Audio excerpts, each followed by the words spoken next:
सुप्रभात। मैं हूं जगेंद्र राणा। आज की हमारी आध्यात्मिक चर्चा का विषय है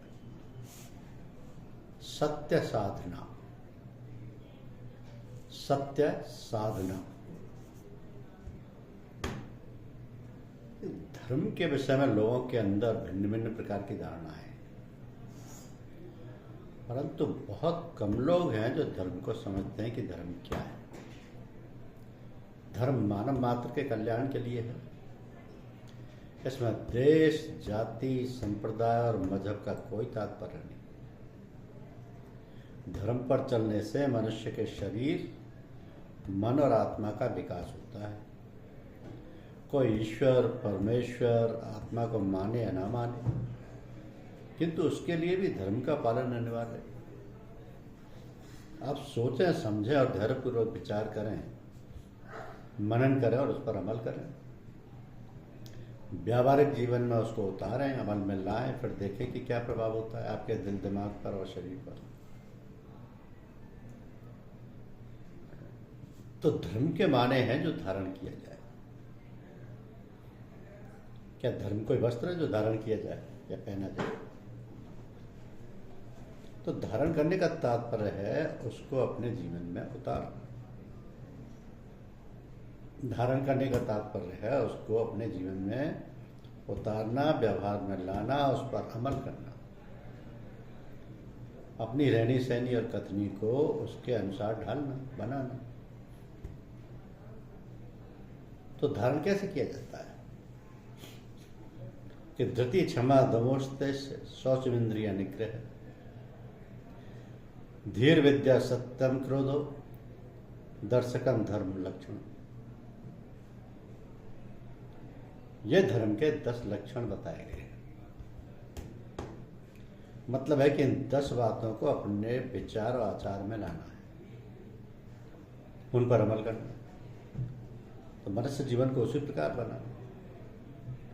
धृति माने धैर्य के। मनुष्य को अपने व्यावहारिक जीवन में धैर्य से काम लेना है। किसी काम में जल्दबाजी ना करके खूब सोच समझकर विचारपूर्वक काम करना चाहिए। अंग्रेजी में एक मसल है कि look before you leave, think before you speak. Look before you leave, think before you speak.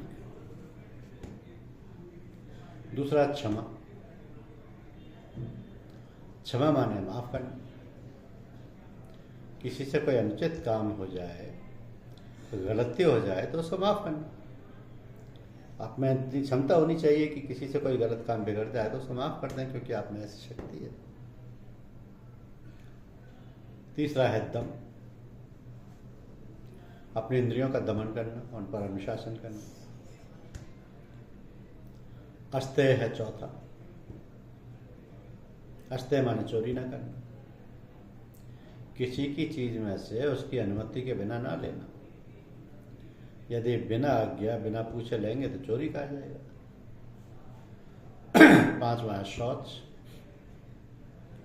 शौच माने शरीर और मन की शुद्धता। तो स्नान करके स्वच्छ पवित्र वस्त्र पहनना शरीर की शुद्धि है। मन से सत्य बोलना, छल कपट रहना, यह मन की शुद्धि है। छठा इंद्रिय। इंद्रिय निग्रह, अर्थात अपनी इंद्रियों पर अधिकार रखना, वश में रखना। अब इंद्रियां 10 हैं। 5 ज्ञानेंद्रियां और 5 कर्मेंद्रियां। 7वां धीर, अर्थात बुद्धि। बुद्धि को शुद्ध पवित्र करना। विवेक और विचार बुद्धि का कार्य है। उसको शास्त्र, मर्यादा और महापुरुषों के बतलाए मार्ग पर चलाना इत्यादि।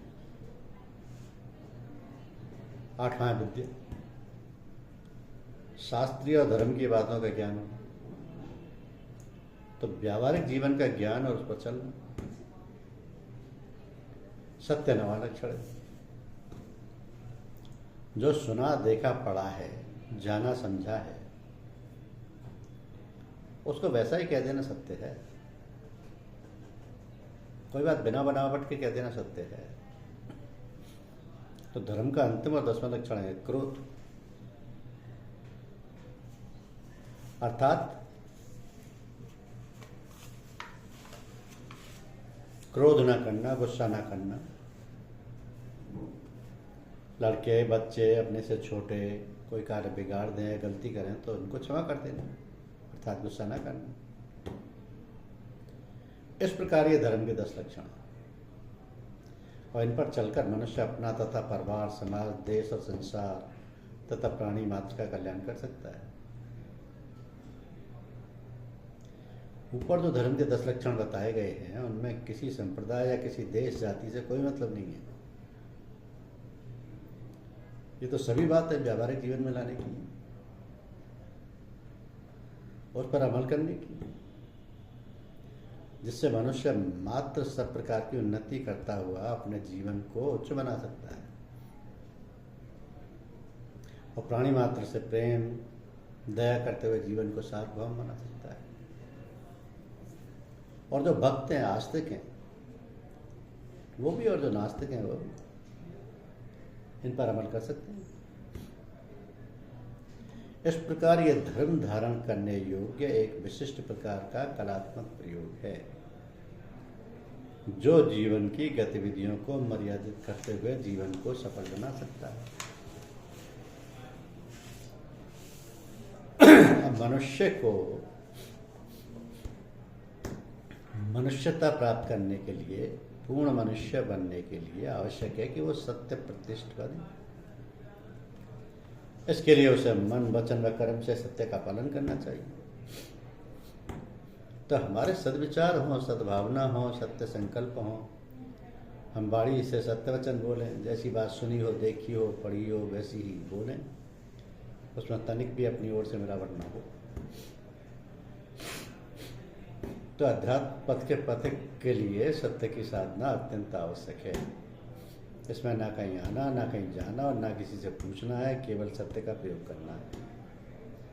जो भी प्राणी इस प्रकार सत्य का अनुसरण करता है और वाणी से जो भी बोलता है वह सदा सर्वदा सच ही होता है, क्योंकि उसके अंतर में सत्य के सिवा और कोई कल्पना, कोई स्फुरना नहीं होती। अतः निश्चित है कि उसके मुख से जो भी बात निकलेगी वो सत्य ही होगी। इसके लिए यह भी आवश्यक है कि सत्यम ब्रूयात प्रियम ब्रूयात, ना ब्रूयात सत्यम प्रियम। अर्थात हम सत्य बोलें और प्रिय बोलें, परंतु अप्रिय लगने वाला सत्य ना बोलें। हम ऐसा सत्य ना बोलें जिससे किसी को बुरा लगे। इसी कारण से शास्त्रों में सत्य से प्रथम अहिंसा पर बल दिया गया। हिंसा केवल मारने या काटने को ही नहीं कहते, अपितु किसी को ऐसी बात कहना जिससे उसका मन दुखी और उसे कष्ट पहुंचे, ये भी हिंसा है। प्राय लोग कहा करते हैं कि बिना असत्य का प्रयोग किए हुए, अर्थात बिना झूठ बोले, सांसारिक कामकाज और ठीक प्रकार से नहीं चल सकते, विशेष रूप से व्यापार और दुकानदारी इत्यादि। क्योंकि ये बात बिल्कुल निराधार है। जो लोग व्यापार या दुकानदारी करते हैं और सत्य बोलते हैं, एक बात कहते हैं, मोल तोड़ नहीं करते हैं, उनको प्रारंभ में भले ही कठिनाई होती है, किंतु कुछ दिनों पश्चात जब लोग सच्चाई जान जाते हैं तो उनकी ख्याति दूर दूर तक फैल जाती है और लोग निश्चिंत भाव से निसंकोच होकर वस्तुओं का लेन देन करते हैं। तो ये तो बात ही केवल सांसारिक व्यवहार और आचरण की।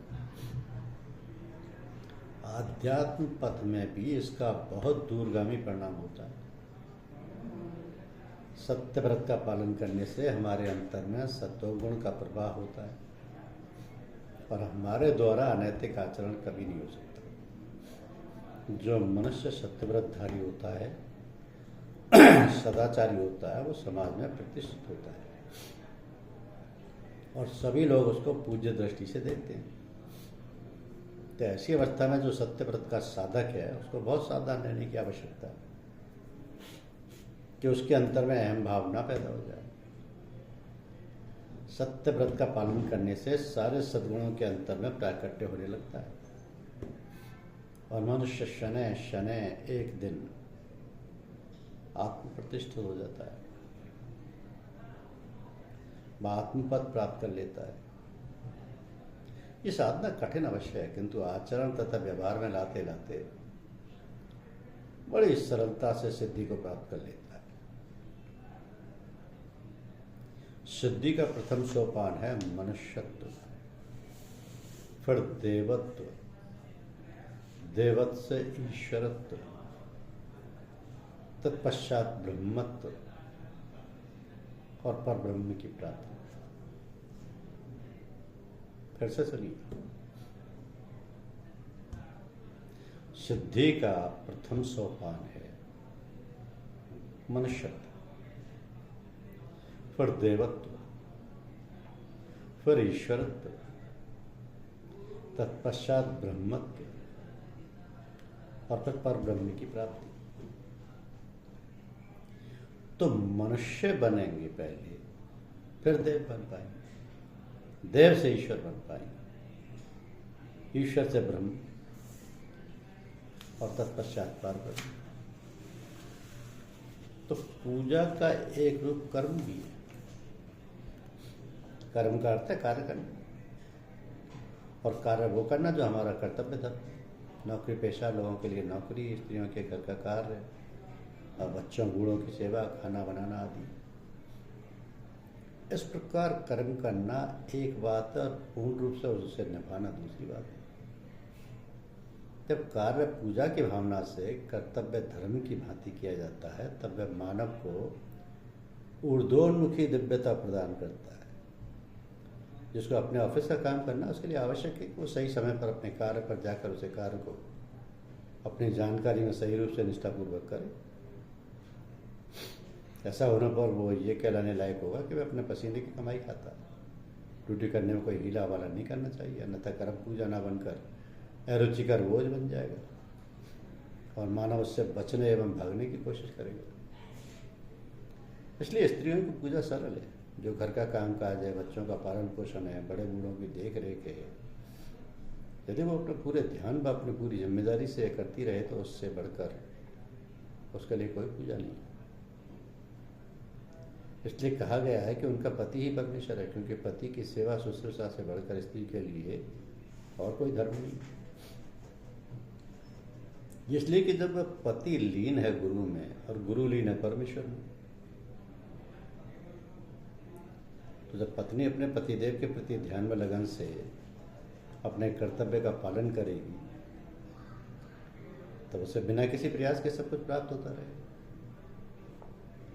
कभी कभी स्त्रियों के मन में आता है कि पति को परमेश्वर कैसे माने, क्योंकि उनमें कुछ कमियों का आभास दिखाई देता है। तो ये तो ऐसा है कि जब पत्थर को पूजा कर सकते हैं बिना किसी शंका के, तो मनुष्य तो श्रेष्ठ है ही पत्थर, अतः उसे क्यों नहीं पूजा जा सकता।